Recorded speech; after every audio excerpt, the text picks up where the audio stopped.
God bless America. Welcome to Ranch, everybody, the podcast that explores the people and happenings of Eagle, Boise, and the greater Treasure Valley. This is the abridged version of the interview with Dr. Derek Bubb. He is the superintendent of West Idaho School District. Fantastic interview, but the interview was over an hour. So again, this is the abridged version. It's just over 20 minutes. I do have chapter markers in the episode description, so if you want to skip forward to one specific question or answer, please feel free to do so. If not, enjoy the interview. Again, I cut it down considerably, so if you want to hear the entire episode, please check out the full episode on my YouTube channel. Without further ado, the man, the myth, the legend, Dr. Derek Bubb.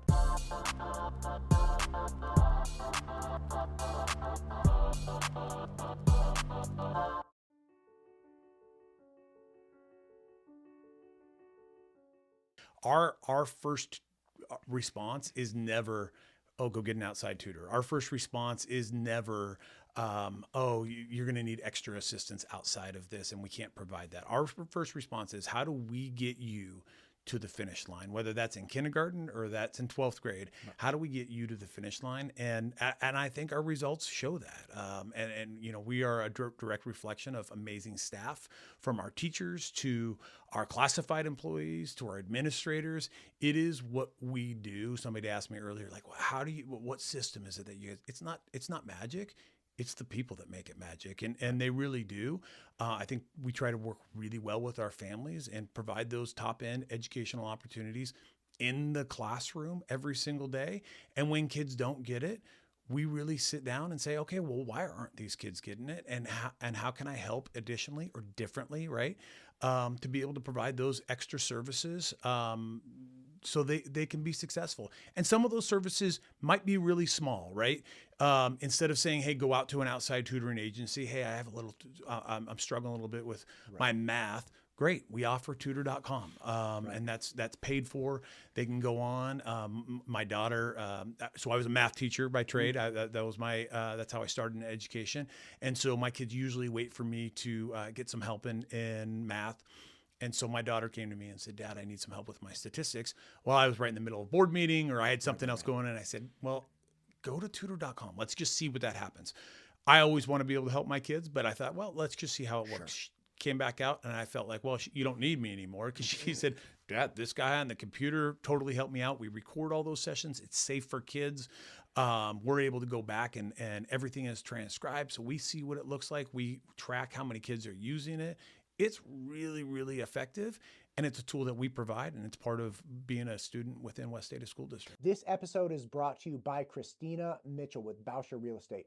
Christina is fantastic. I used her personally when I moved up here to Idaho, and I've used her since with several other deals. She's a dynamite real estate agent. The Bousher team is fantastic. I highly recommend, if you have any questions about moving to the area or want to know about real estate here, reach out to Christina Mitchell. She is fantastic.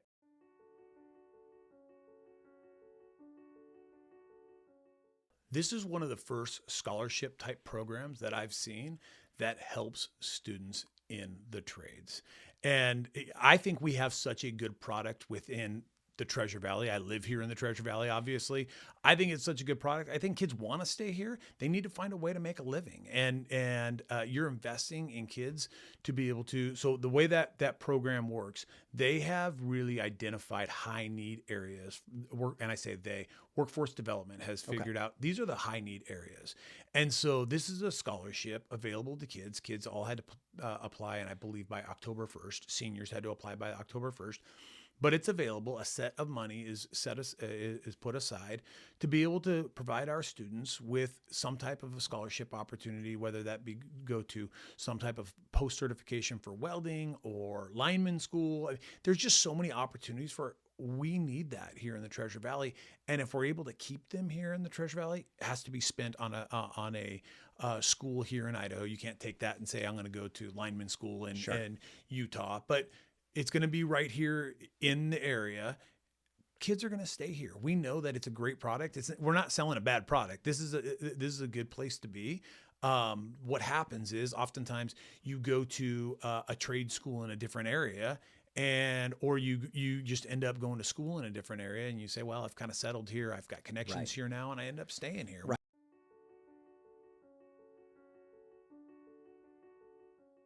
It is just over $4,100, and advanced opportunities. So anything that is going above and beyond what your normal education is going to provide you. We will pay for concurrent credit classes. So if you're taking a Math 3 class at a high school, we're going to pay for that. If you want college credit through that, our kids graduate with a lot of college credits, which is amazing. One of the great events that we do every single year is we have kids that graduate with their associate's degree from Idaho State before they graduate from high school. I want to say that again. We have kids that graduate with their associate's degree before they graduate from high school. So I went down. So Idaho State does a satellite ceremony right down here, downtown Boise. And I went down and I thought, okay, well, what's this going to look like? We had 200 kids graduate with their associate's degree for free, because Fast Forward money all paid for that, or Advanced Opportunities money paid for that entire thing. So they're going to start their college career, whatever that is, as a junior, and they haven't paid a penny because of those funds that are available. It's really powerful for our kids to be able to get that. And it gives them it lets them dabble a little bit in some more difficult classes. Some of our kids, I've had students that go down to Boise State and take classes down at Boise State. I don't know what I would feel like as a 17-year-old or a 16-year-old being down at Boise State and taking classes, but what a great opportunity for our kids to really investigate where they want to go educationally and what tomorrow looks like for them, and be able to get some reimbursement from the state. So it's powerful.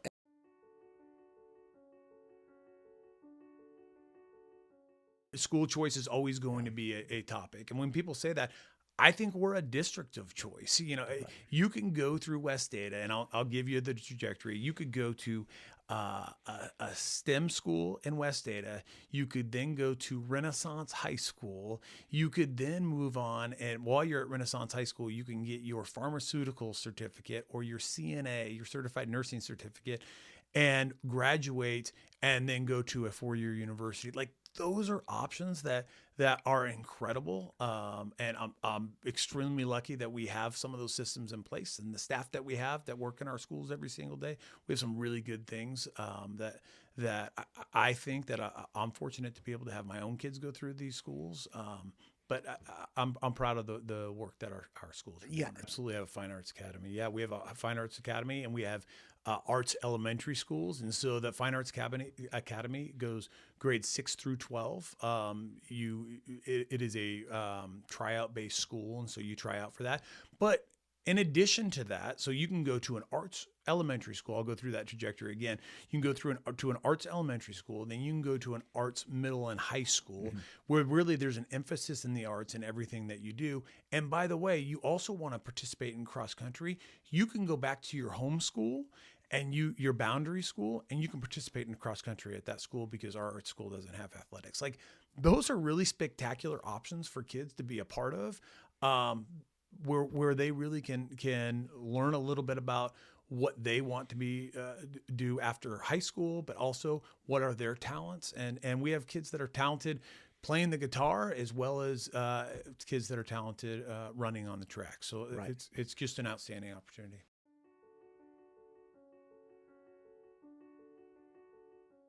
Yeah, I mean, I think what we've seen in education, and this is really a nationwide trend, we saw what I would call college or career ready. And that's where we really tried to identify students. And we said, hey, you're a college kid. Oh, you're a career kid. And we didn't give those career kids much benefit. We just said, hey, you're a career kid. We're going to teach you how to change oil in a vehicle. We're going to get you over to this place, and that's what you're going to do for your life. So then, I think from a marketing standpoint, we figured out, and I say we, education being we, said every kid has to go to college. Every kid's going to go to college, and the only way you can be successful after school is you have to have a college degree. It's the only possible way. That's the environment I lived in, right? In West Ada, instead of saying college or career, which was really that last piece, I really like to talk about college and career, which means at the end of 12th grade, we talk about this all the time within the district. At the end of 12th grade, I want our students to have options to go to whatever college they want, to be able to pursue any of those college opportunities and be career ready, which that and piece is different, right? It's not a pathway of, oh, you're this kid or you're that kid. it's both. I want kids from being able to shake a hand and look somebody in the eye and say, hey, my name is Derek. Very nice to meet you. Right. To be able to have the really important skills of being able to work in our collision program, our automotive program, our welding program. One of our, I'll tell stories, but one of my best experiences since I've been in this district is I got to go over and the Metals Workers Union signed one of our welders to a contract. And the student, I went over, the parents were obviously super excited. The kid hasn't even graduated, sure. And he's signing with them, signs a contract, just like it was a letter of intent, as if you were going in to play college sports. And the kid was really excited, and the kid looked over and he said, so Dad, I don't really understand. What does a 401k mean?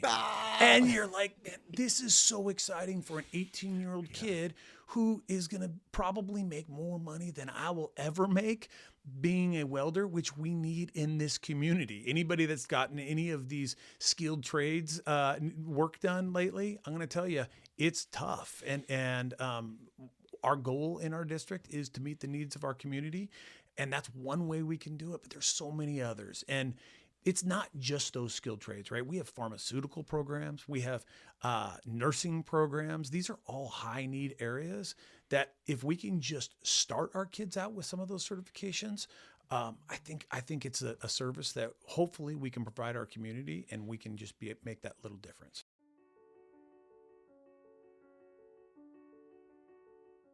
Well, and I will even say this. I met with a girl, this is probably a year ago now. I met with one of our students, and she was in our nursing program. And I said, oh, how do you like the nursing program? I expected, I'm the superintendent, I hope that our kids would look at me, smile, like, because they're all polite kids. It's amazing. And that's kind of what I expected. And she said, if you want to know the truth, I don't really like it. And I said, well, what do you mean? Tell me a little bit about that. Are we not challenging you? Is it? And she said, no, I learned that I don't really like the sight of blood. And I said, oh, how's that changed for you? And she said, well, bottom line is I don't want to major in nursing. You can learn that in West Ada for free. And then she can choose that career path. We know that kids change those things all the time. That could be 2 years into education at one of our universities before you actually figure out, I don't like the sight of blood. Not my thing. I want to go do something else. Now I want to go down this engineering road. That's really costly to our families. That's costly to our kids. That takes time to be able to, we know all of the repercussions from that. So even when kids don't love that career path, it's introduced them to that. And now they have an option to say, hey, no, I want to do something different. I'd like to look at something a little bit different. We have welders. I have a welding student that just let me know he's going to go to engineering school. What a great skill to have, welding behind. Oh, by the way, I'm going to major in mechanical engineering, but I have this trade skill that I can also be a welder. That's a huge skill for some of the people that are coming out.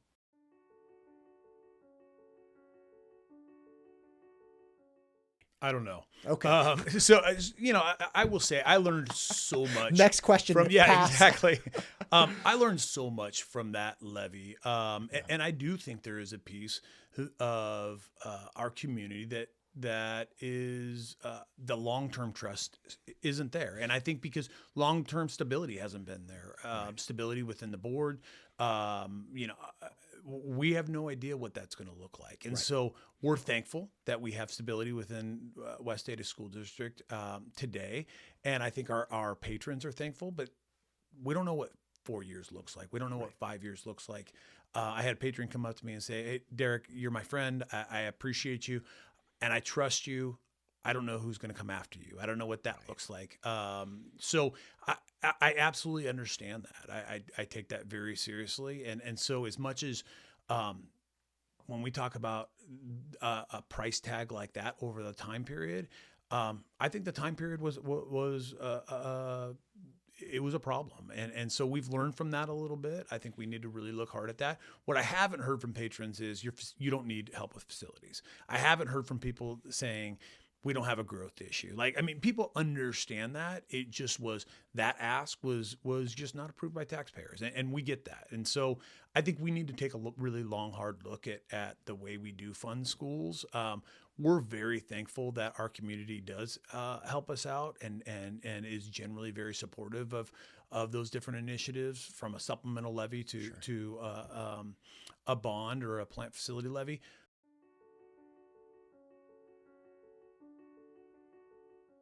I get this all the time. Oh, maybe we should shrink into smaller district, or we have the lowest tax rate. I don't know of every school district because I haven't pulled the school, but I will tell you of surrounding districts, and this isn't to throw anybody under the bus. So when my partner superintendents look at this or listen to this, I will say with the lowest tax rate of any of our surrounding districts. Part of that is because of our size, and we can have a CTE program at Meridian High School where we bus kids in from Eagle High School. We can have different programs around our district that allow us to really maximize taxpayer dollars. That's because of our size. One of our challenges is also our size, right? What happens in the South is vastly different than what happens in the North. The needs of the North aren't always heard by the South, and the needs of the South are not always heard by the North.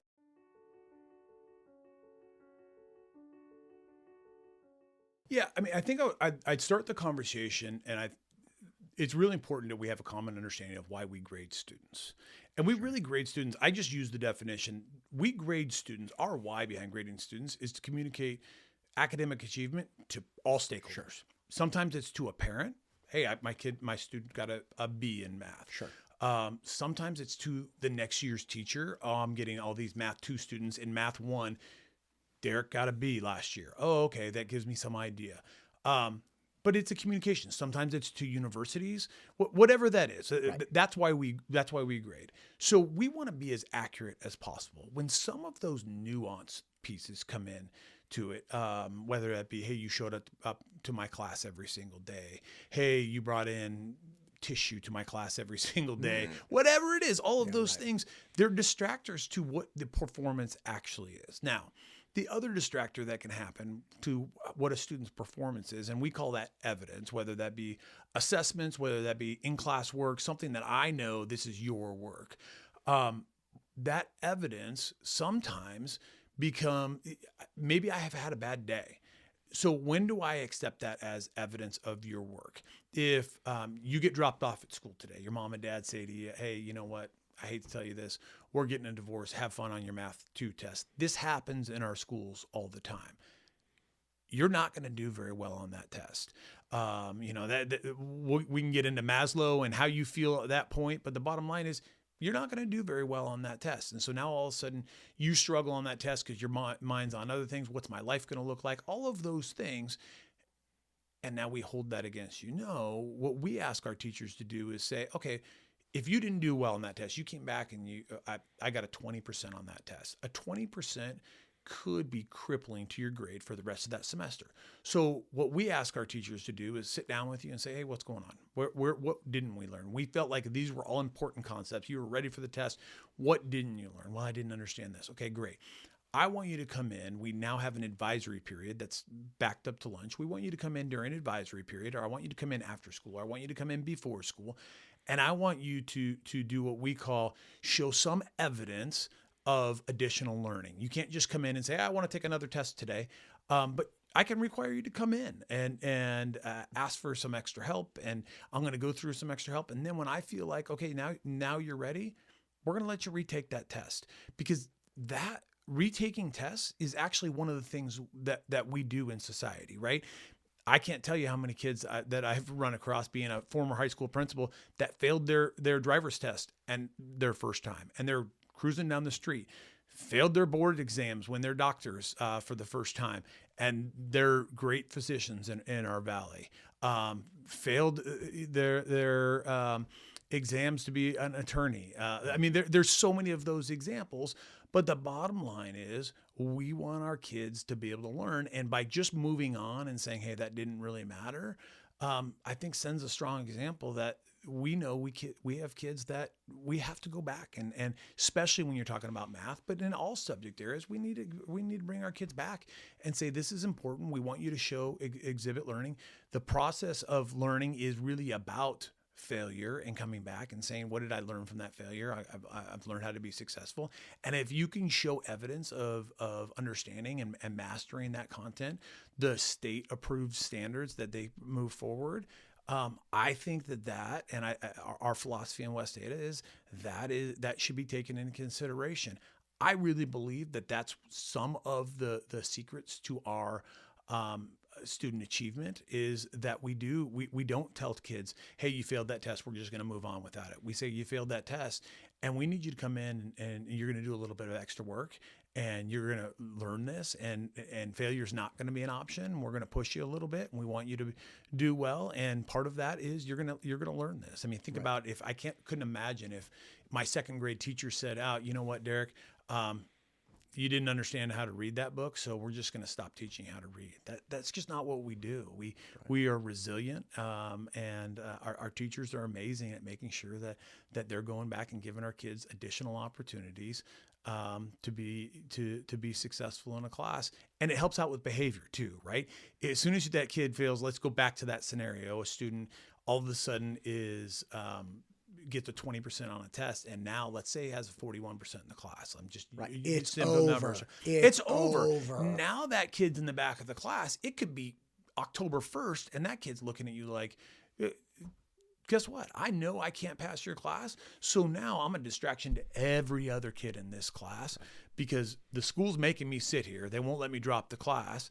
And I know I can't pass your class. So here I am. I'm going to be a behavior and a distraction for every single person in this class. Right. Dr. Buck, thank you for taking the time tonight. I really appreciate it. Thank you for explaining all the things we've gone over. I'm a big fan of West Ada. Nothing is perfect, but I genuinely feel like people are trying to improve things and do right by our community and our kids. So thank you for your part in that. Yep. Well, thank you very much. I appreciate it. It's just a good opportunity to be able to talk about the great things going on. And so thanks so much for taking some time. Absolutely.